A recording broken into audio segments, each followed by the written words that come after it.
ಸದಾಗಮೈಕ ವಿಜ್ಞೇಯಂ ಸಮತೀತಕ್ಷರಾಕ್ಷರಂ ನಾರಾಯಣಂ ಸದಾ ವಂದೇ ನಿರ್ದೋಷಾಶೇಷ ಸದ್ಗುಣಂ.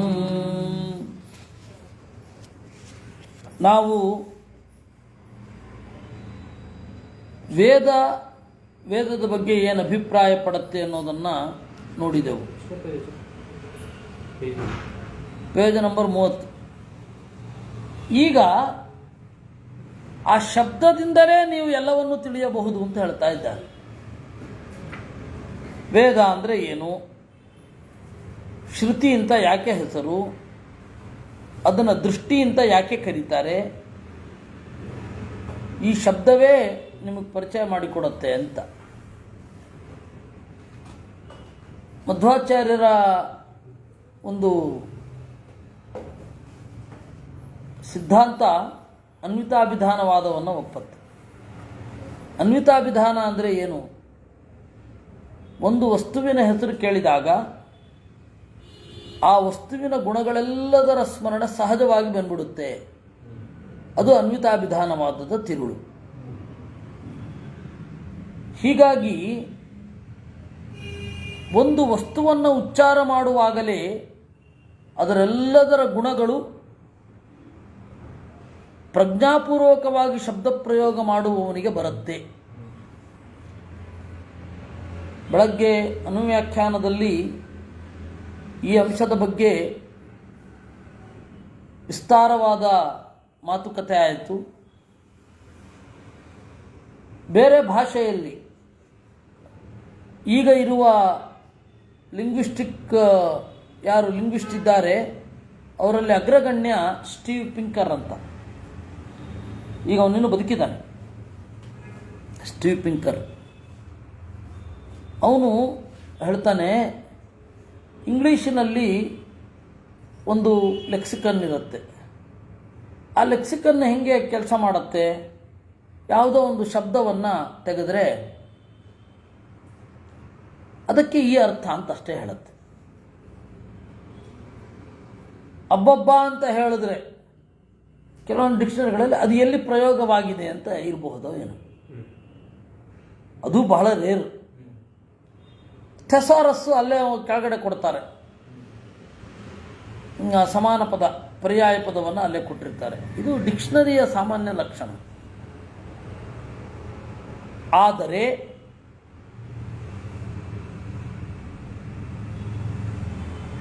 ಸಂಸ್ಕೃತದಲ್ಲಿ ಕೋಶ ಹೇಗಿರುತ್ತೆ?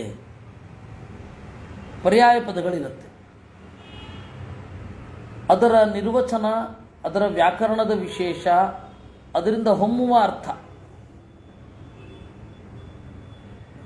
ಆ ಪರಿಭಾಷೆಗೆ ಏನು ಕಾರಣ ಅಂತನ್ನುವ ಒಂದು ವಿವೇಚನೆ, ಅದೆಲ್ಲ ಕೋಶದ ವ್ಯಾಖ್ಯಾನದಲ್ಲಿ ಸಹಜವಾಗಿ ಬಂದ್ಬಿಡುತ್ತೆ.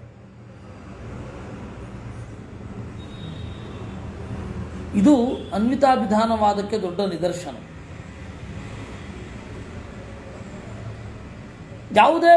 ನೀವು ಯಾವುದೇ ಪದಗಳನ್ನು ತಗೊಳ್ಳಿ, ಅದರಲ್ಲಿ ಇದೇ ರೀತಿಯಾದ ಪ್ಯಾಟರ್ನ್ ಇದೆ. ಅದನ್ನಾಗಿ ಇದು ಏನು ಹೇಳುತ್ತೆ ಅಂದರೆ ಅನ್ವಿತಾಭಿಧಾನವಾದ. ಅನ್ವಿತಾಭಿಧಾನವಾದ ಅಂದರೆ ಒಂದು ಪದವನ್ನು ಉಚ್ಚರಿಸಿದಾಗ ಆ ಪದದ ಜೊತೆಗೆ ಆ ವಸ್ತುವಿನ ಎಲ್ಲ ಗುಣಗಳ ನೆನಪು, ಅಟ್ಲೀಸ್ಟ್ ಆ ಪದ ಹೇಳುವ ಗುಣದ ನೆನಪಾದರೂ ಇರುತ್ತೆ. ಪದ ಹೇಳದ ಆದರೆ ಅದರಿಂದ ಆಗುವ ಉಪಯೋಗಗಳ ನೆನಪು ತಲೆಗೆ ಬಂದ್ಬಿಡುತ್ತೆ. ಅನ್ವಿತ ಅಭಿಧಾನ. ಅನ್ವಯ ಅಂದರೆ ಗುಣ, ಅನ್ವಯ ಅಂದರೆ ಸಂಬಂಧ. ವಸ್ತುವಿಗೆ ಗುಣದ ಸಂಬಂಧ ಅನ್ವಯ. ಆ ಗುಣದ ಸಂಬಂಧ ಅನ್ವಿತ, ಗುಣದ ಸಂಬಂಧಿ. ಅನ್ವಿತವನ್ನೇ ಅಂದರೆ ಗುಣದ ಸಂಬಂಧ ಇರುವುದನ್ನೇ ಹೇಳುತ್ತೇವೆ. ಇದು ಅನ್ವಿತ ಅಭಿಧಾನವಾದ. ಈ ಅನ್ವಿತಾಭಿಧಾನವಾದ ಯಾಕೆ ಬಂತು ಅಂದರೆ ವೇದದ ಪರ್ಯಾಯ ಪದಗಳು ಅಂತ ಏನಿದೆ, ವೇದವನ್ನು ಹೇಳುವ ಪದಗಳು, ಆ ಎಲ್ಲ ಪದಗಳ ಚಿಂತನೆ ಮಾಡ್ತಾ ಗುಣಗಳ ಸಮೇತ ಅರಿವು ಬಂದ್ಬಿಡುತ್ತೆ. ಅದನ್ನು ಆಚಾರ್ಯರು ಈಗ ಇಲ್ಲಿ ಹೇಳ್ತಾ ಇದ್ದಾರೆ. ವೇದ ಅಂತ ಕರೀತಾರೆ. ಯಾಕೆ? ಅದು ಗೊತ್ತಿಲ್ಲದೆ ವೇದ ಅಂತ ಯಾಕೆ ಕರೀತಾರೆ ಅನ್ನೋದು ಗೊತ್ತಿಲ್ಲದೆ ಪವಿತ್ರ ವೇದ ಒಂದು ಬರೀತಾರೆ ಅವರು. ಅಪವಿತ್ರ ವೇದ ಅಂತ ಒಂದಿರತ್ತೆ. ವೇದ ಅಂದರೆ ಮುಗೀತು. ಸರಿ, ವೇದ ಏನದು? ವೇದ ಅಂದರೆ ಸಿಗತ್ತೆ, ತಯಾರು ಮಾಡಬೇಕಾಗಿಲ್ಲ, ಇದ್ದದ್ದನ್ನು ನಾವು ಪಡೆಯಬಹುದು ಅಷ್ಟೇ, ತಯಾರಾಗಬೇಕಾಗಿಲ್ಲ. ಅದನ್ನು ಹೇಳ್ತಾರೆ ನಿತ್ಯ ವೇದಾ ಸಮಸ್ತಾಶ್ಚ ಶಾಶ್ವತ ವಿಷ್ಣು ಬುದ್ಧಿಗಾ. ವೇದ ನಿತ್ಯ, ಯಾವುದೋ ಒಂದು ವೇದ ಅಲ್ಲ, ಸಮಸ್ತಾಶ್ಚ ಎಲ್ಲವೂ.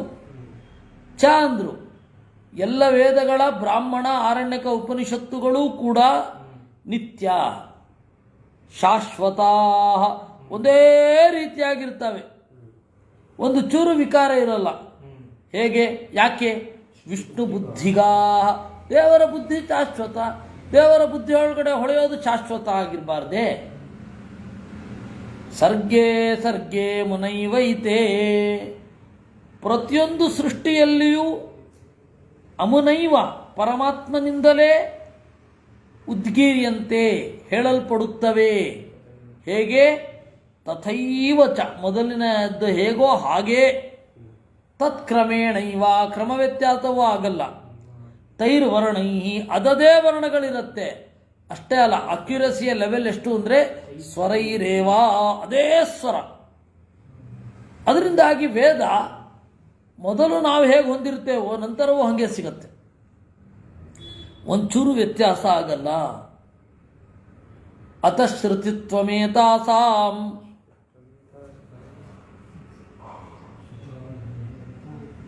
ಶ್ರುತ ಏವ ಯಥೋಖಿಲೈಹಿ. ಅದರಿಂದಾಗಿಯೇ ಶ್ರುತಿ. ಯಾಕೆ? ಕೇಳಿದ್ದೇವೆ. ಶ್ರುತಿ ಅಂದ್ರೇನು? ಕೇಳಲ್ಪಟ್ಟಿದೆ, ಯಾರಿಂದಲೂ ಮಾಡಲ್ಪಟ್ಟಿಲ್ಲ, ರಚನೆ ಮಾಡಲ್ಪಟ್ಟಿಲ್ಲ. ಹೀಗಾಗಿ ವೇದವನ್ನು ಶ್ರುತಿ ಅಂತ ಕರೀತಾರೆ. ಯಾಕೆಂದರೆ ಯಾರೊಬ್ಬನೂ ಇದನ್ನು ಮಾಡಿಲ್ಲ, ಎಲ್ಲರೂ ಕೇಳಿರುವುದಷ್ಟೇ. ಕೇಳಬೇಕಾದ್ರೆ ಅವ್ರಿಗಿಂತ ಮೊದಲು ಇರಬೇಕು. ಈಗ ಯಾರೋ ಒಬ್ರು ಇದನ್ನು ಕೇಳಿದಾರ ಅಂದರೆ ಅವ್ರು ಯಾವಾಗ ಹುಟ್ಟಿದ್ದು ಅಂತ ಕೇಳ್ತೀವಿ. ಅದಕ್ಕಿಂತ ಮೊದಲು ಅವರು ಅದನ್ನು ಕೇಳಿರ್ಲಿಕ್ಕೆ ಸಾಧ್ಯ ಇಲ್ಲ ಅಲ್ವಾ? 30-40ರಲ್ಲಿ ಸತ್ತವರೋ ಇದ್ದವರೋ ಈ ಪದಗಳನ್ನೆಲ್ಲ ಕೇಳಲಿಕ್ಕೆ ಸಾಧ್ಯ ಇಲ್ಲ. ನಮ್ಮ ಬೆಂಗಳೂರಿನ ಕನ್ನಡದ ಪದಗಳು. ಲಕ್ಷ್ಮೀಶನೋ ಆಯ್ತಾ, ಹರಿಹರನೋ, ರಾಘವಾಂಕರೋ, ರನ್ನರೋ, ಪಂಪರೋ ಬಂದರೆ ಬೆಂಗಳೂರು ಕನ್ನಡ ಕೇಳಿ ಗಾಬರಿ ಆಗಿ ಹೋಗುತ್ತೆ ಅವ್ರಿಗೆ.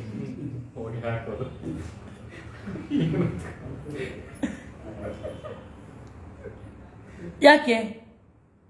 ಅವರಿದ್ದಾಗಿ ಪದ ಇರಲಿಲ್ಲ. ಹಾಗಾದ್ರೆ ಅವ್ರು ಕೇಳಬೇಕಾದದ್ದು ಅವ್ರಿಗಿಂತ ಹಿಂದೆ ಇರಬೇಕು. ಅವರು ಅದನ್ನು ಮಾತ್ರ ಕೇಳಿರ್ತಾರೆ. ಹಾಗೆ ಜಗತ್ತಿನ ಎಲ್ಲರೂ ಕೂಡ ಯಾವುದನ್ನು ಕೇಳಿದ್ದಾರೆ, ಯಾವುದಕ್ಕಿಂತ ಮುಂಚೆ ಅವರು ಹುಟ್ಟಿರಲಿಲ್ಲ, ಅದೇ ವೇದ, ಶ್ರುತಿ. ತೈ ಸ್ವರೈರೇವ ನಾನ್ಯಥಾ ಅತಃ ಶ್ರುತಿತ್ವಮೇತಾತಾಂ. ಅದಕ್ಕೆ ಇದನ್ನು ಶ್ರುತಿ ಅಂತ ಕರೀತಾರೆ ವೇದವನ್ನ. ಯಾಕೆ?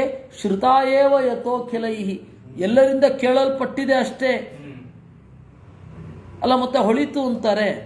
ಹೌದು, ಜನ್ಮಾಂತರೇ ಶ್ರುತಾಸ್ತಾಸ್ತು ವಾಸುದೇವ ಪ್ರಸಾದತಃ.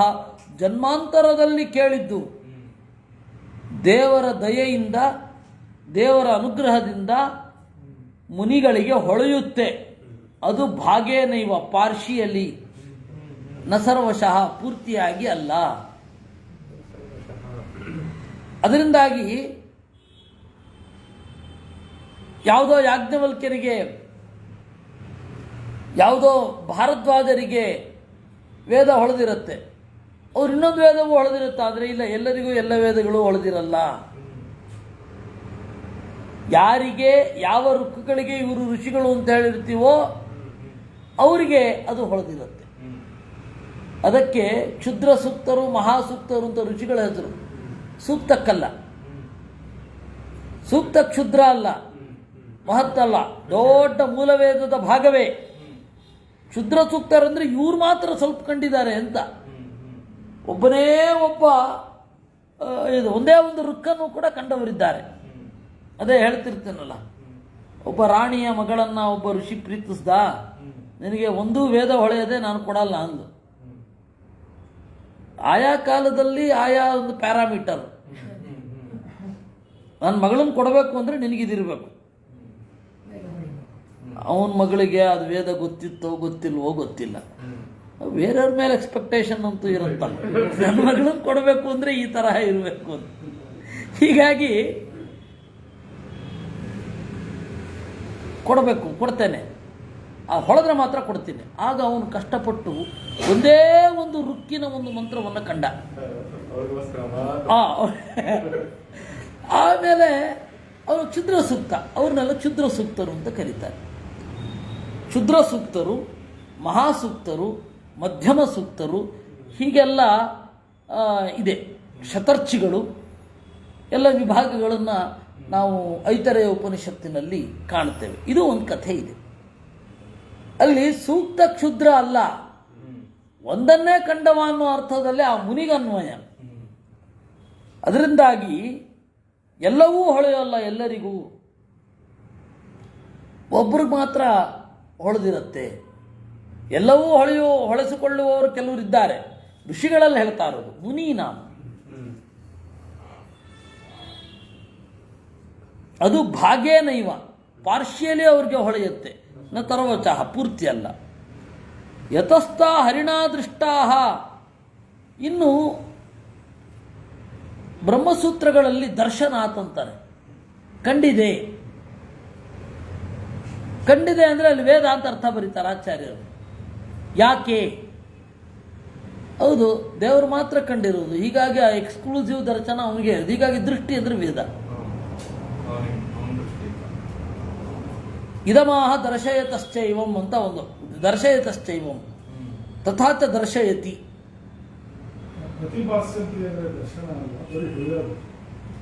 ಅದೇ ಪ್ರತಿಭಾಸ್ಯಂತಿ ಫಲಿತವೇ, ಅದರಿಂದಾಗಿ ಅದು ದೃಷ್ಟಿ ಅಂತ. ಆದರೆ ಇಲ್ಲಿ ದರ್ಶನ ಅಂತನೂ ಶಬ್ದ ಇದೆ. ಋಷಿಗಳು ಕಂಡದ್ದು, ಇಂದ್ರಿಯಗಳ ಹಂಗಿರದೆ ಕಂಡದ್ದು, ಹೀಗೆ ದೃಷ್ಟಿ. ಪ್ರತಿಭಾಸ್ಯಂತಿ ಅಂದರೂ ದರ್ಶನದ ಒಂದು ಸೂಚನೆ ಇದೆ, ಇಲ್ಲ ಅನ್ನಲ್ಲ. ಹೊಳೆದಾಗ ಕಾಣದೇ ಇರ್ತಾನೆಯೇ. ಯತಸ್ಥ ಹರಿಣಾದೃಷ್ಟಾಹ, ದೇವರು ಮಾತ್ರ ನೋಡಿರೋದು, ಉಳಿದವರೆಲ್ಲ ಕೇಳಿರೋದು. ಹೀಗಾಗಿ ದೃಷ್ಟಿ ಅಂತ ಕರೀತಾರೆ. ಶ್ರುತಯೋ ದೃಷ್ಟಯಶ್ಚೇತಿ ತೇನೋಚ್ಚಂತೆ ಪುರಾತನೇ. ಅದರಿಂದಾಗಿ ಒಂದು ಪದವನ್ನು ನೋಡಿದಾಗಲೇ ಅದರ ಅರ್ಥ ಏನೋ ಆ ವಸ್ತುವಿನ ಸ್ವರೂಪ ಗೊತ್ತಾಗ್ಬಿಡತ್ತೆ. ವೇದ ಅಪೌರುಷೇಯ ಅನ್ನಲಿಕ್ಕೆ ವೇದ ಅನ್ನುವ ಪದವೇ ಸಾಕು. ವೇದ ಅನ್ನುವ ಪದದಿಂದ ಹೊರಡುವ ಅರ್ಥ ಅಪೌರುಷೇಯತ್ವವನ್ನು ಸಹಜವಾಗಿ ಹೇಳ್ತಾ ಇದೆ. ಶ್ರುತಿ ಅಂತ ಹೇಳಿದಾಗ ಆ ಹೊರಡುವ ಅರ್ಥ ಅಪೌರುಷೇಯತ್ವವನ್ನೇ ಹೇಳ್ತಾ ಇದೆ. ದೃಷ್ಟಿ ಅಂತ ಹೇಳೋದು ಅಪೌರುಷೇಯತ್ವವನ್ನೇ ಹೇಳ್ತಾ ಇದೆ. ಹೀಗಾಗಿ ಆ ವಸ್ತುವಿನ ಗುಣಕ್ಕೆ ತಕ್ಕಂತೆ ಇರುವಂತಹ ಪದ ಅಷ್ಟೇ ಸಾಕು. ಅಂದರೆ ಎಷ್ಟು ಆಳವಾಗಿ ಒಂದು ಇದು ಭಾಷೆಯನ್ನು ಆರಾಧಿಸಿರಬೇಕು. ಇಲ್ಲ ಅಂದರೆ ನಾವು ಏನೋ ಬಳಸ್ತೀವಪ್ಪ, ಹೇಳ್ತೀವಿ ಅಷ್ಟೇ, ಅದಕ್ಕೆಲ್ಲ ಈ ಥರ ಎಲ್ಲ ಅರ್ಥ ಹುಡುಕ್ಬೇಕಾ ಅಂತ ಕೇಳೋ ಹಾಗಿರುತ್ತೆ. ಶ್ರುತಿ ಅಂತಾನೆ ಗ್ರಹಿಸಿರೋದು, ದೇವರು ಕಂಡಿದ್ದಾನೆ. ಆಮೇಲೆ ಅವರು ಕೂಡ ಕಂಡ್ರು. ಶ್ರುತಯೋ ದುಷ್ಟಯಶ್ಚೈವ ತೇನೋಚ್ಚಂತೆ ಪುರಾತನೈ. ಬಹಳ ಹಳಬರು ಹೀಗೆ ಹೇಳ್ತಾರೆ ಅಂತ. ಪುರಾಣ ವಚನೈರಪಿ ವೇದ ನಿತ್ಯತ್ವಂ ದೃಢೀಕ್ರಿಯತೆ ಅಂತ ಪದ್ಮನಾಭ ತೀರ್ಥರು.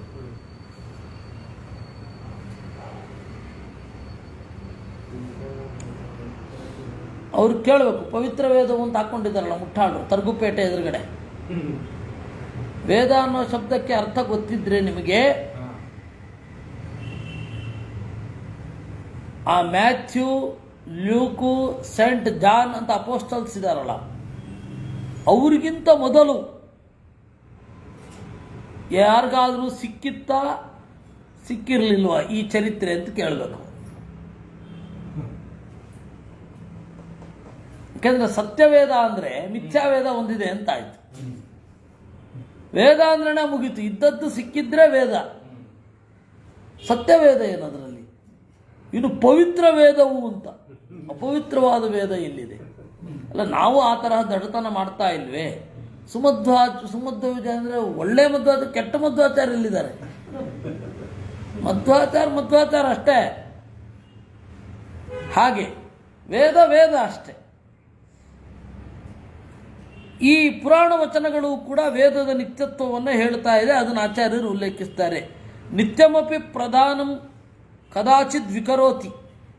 ಅಲ್ಲ, ನಿತ್ಯವಾದರೂ ಕೂಡ ವಿಕಾರಕ್ಕೆ ಒಳಗಾಗೋದಿಲ್ವೇ? ಯಾವುದೋ ಒಂದು ಸಂದರ್ಭದಲ್ಲಿ ನಿತ್ಯವಾದದ್ದು ಕೂಡ ವಿಕಾರಕ್ಕೊಳಗಾಗಲ್ವಾ? ಹಾಗೆ ನಿತ್ಯವಾದ ವೇದವು ವಿಕಾರಕ್ಕೊಳಗಾಗಿರಬಹುದು. ಇಲ್ಲ, ಶಾಶ್ವತಾಹ ಅಂತ ಹೇಳಿದ್ರು. ನ ತಥಾ ವಿಕಾರಿಣೋ ವೇದಾಹ ಇತಿ ದರ್ಶಯಿತು ಶಾಶ್ವತಾಹ ಇತ್ಯುಕ್ತಂ ಷಷ್ಠದೇಕ ಪ್ರಕಾರ ಇತ್ಯರ್ಥ. ಒಂದೇ ಥರ ಇರ್ತವೆ ಅಂತ ಅರ್ಥ. ನಿತ್ಯತ್ವೇನ ಶಾಶ್ವತತ್ವೇನ ವಿಷ್ಣುಬುದ್ಧ್ಯ ಅವಗಮ್ಯಂತ ಇತಿ ವಿಷ್ಣುಬುದ್ಧಿಗಾಹ ವೇದಾಹ ಸೃಷ್ಟಿಕಾಲೇ ವಿಷ್ಣುನೈವ ಬ್ರಹ್ಮಾಣಂ ಪ್ರತ್ಯುಚ್ಚಾರ್ಯಂತೆ. ಶಾಶ್ವತ ಅಂದರೆ ಒಂದೇ ರೀತಿಯಾಗಿ ಇರುವವುಗಳು, ವಿಕಾರ ಇರದೇ ಇರುವವು. ವಿಕಾರ ಇಲ್ಲ.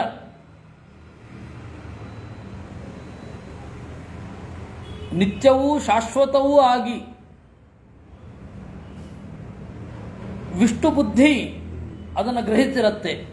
ವಿಷ್ಣು ಬುದ್ಧಿಯಲ್ಲಿ ಅದಿರುತ್ತೆ. ಬ್ರಹ್ಮದೇವರನ್ನ ಕುರಿತು ಹಾಗೇ ಇದನ್ನು ತಗೊಂಡಿರೋದು. ನೀವು ಹೇಳಿದ್ರಲ್ಲ ಆಗ, ವೇದಾಹ ಸೃಷ್ಟಿಕಾಲೇ ವಿಷ್ಣುನೈವ ಬ್ರಹ್ಮಾಣಂ ಪ್ರತಿ ಉಚ್ಚಾರ್ಯಂತೆ ತಥಾ ಚೋಕ್ತಂ ಅನಾದಿ ನಿಧನಾ ನಿತ್ಯ ವಾಗುತ್ಸೃಷ್ಟ ಸ್ವಯಂಭುವ ಇತಿ. ಅದನ್ನೇ ಇಲ್ಲಿ ವಿವರಣೆ ಮಾಡ್ತಾ ಇದ್ದಾರೆ. ಇದು ಅನಾದಿ ನಿತ್ಯ ನಿಧನ ವಾಗುತ್ಸೃಷ್ಟ ಸ್ವಯಂಭುವ ಅನ್ನೋದು ವೇದದ ಮಾತು ಅಂತ ಹೇಳಿ ಮನು ಕೂಡ ಉಲ್ಲೇಖ ಮಾಡ್ತಾನೆ. ತತ್ಕ್ರಮೇಣೈವ ತೈರೋರಣೈ ತೈ ಸ್ವರೈರೇವ ನಾನ್ಯಥಾ. ದೇವರ ಒಂದು ಕಾರುಣ್ಯ, ನನ್ನ ಅರಿವಿಗೆ ಒಂದು ಶಾಶ್ವತವಾದ ದಾರಿಯಾಗಬೇಕು, ಅಶಾಶ್ವತವಾದದ್ದಲ್ಲ, ಶಾಶ್ವತವಾದ ದಾರಿಯಾಗಬೇಕು ಅಂತ ಅದಕ್ಕೆ ವೇದವನ್ನು ಇಟ್ಟಿದ್ದಾರೆ. ಇಲ್ಲಾಂದರೆ ದೇವರನ್ನು ಹುಡುಕುವ ಬಗೆಯಾಗಿ ವೈಕುಂಠಕ್ಕೆ ದಾರಿ ಯಾವುದಯ್ಯ ಅಂತ ಈಗ ಕೇಳ್ತಾ ಇದ್ದಾರೆ. ದಾರಿ ಯಾವುದಯ್ಯ ಅರಿಯುವುದಕ್ಕೆ ಅಂತ ಕೇಳೋ ಪರಿಸ್ಥಿತಿ ಬರಬಾರದು. ಅದಕ್ಕೆ ದೇವರೇನು ಮಾಡಿದ, ವೇದದ ಅಪೌರುಷೇತ್ವವನ್ನು ರಕ್ಷಣೆ ಮಾಡ್ತಾ ಇದ್ದಾನೆ.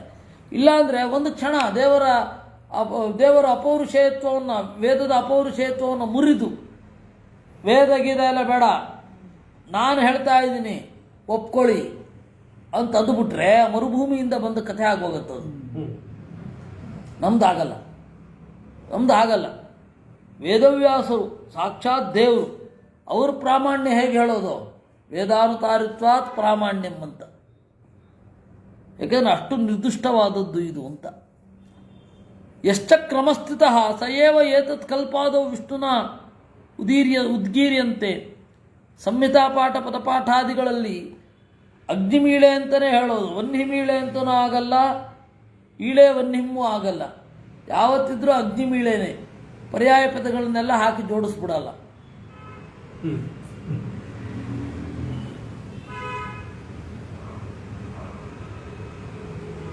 ವರ್ಣ ವಿಪರ್ಯಯವೂ ಆಗಲ್ಲ, ಪದ ವಿಪರ್ಯಯವೂ ಆಗಲ್ಲ. ಪುರೋಹಿತಂ ಅಗ್ನಿಂ ಅಂತ ಹೇಳಲ್ಲ, ಅಗ್ನಿವೀಳೆ ಪುರೋಹಿತಂ ಅಂತ. ಹಾಗೆ ಯುಕ್ತಿವಿಪುರ ಸಾಧಿತತ್ವಾತ್ ವೇದ ನಿತ್ಯತ್ವಸ್ಯ. ಇನ್ನು ವೇದ ನಿತ್ಯತ್ವವನ್ನು ಯುಕ್ತಿಯಿಂದ ಸಾಧನೆ ಮಾಡಿ ಆಗಿದೆ. ಅದಕ್ಕೆ ಇಲ್ಲಿ ಹೇಳಲ್ಲ, ಕೇವಲ ಇದನ್ನು ಕೊಟ್ಟರು. ರುಚ ಸಾಮಾನ್ಯ ಜಗ್ದಿರೇ ಇತಿ ವಚನಂ ವೇದಾಭಿವ್ಯಕ್ತಿ ಪರತ್ವೇನ ಉಪಪನ್ನಂ. ಮತ್ತೆ ಋಗ್ವೇದ ಸಾಮದಿಂದ ಹುಟ್ಟಿತು ಅಂತಾರೆ, ಅಲ್ಲ, ಋಗ್ವೇದದಿಂದ ಸಾಮವೇದ ಹುಟ್ಟಿತು ಅಂತಾರೆ. ರುಚ ಸಾಮಾನ್ಯ ಜಗ್ನಿರೆ ಅಭಿವ್ಯಕ್ತಿ ಅಂತ ಅಷ್ಟೇ ಅರ್ಥ.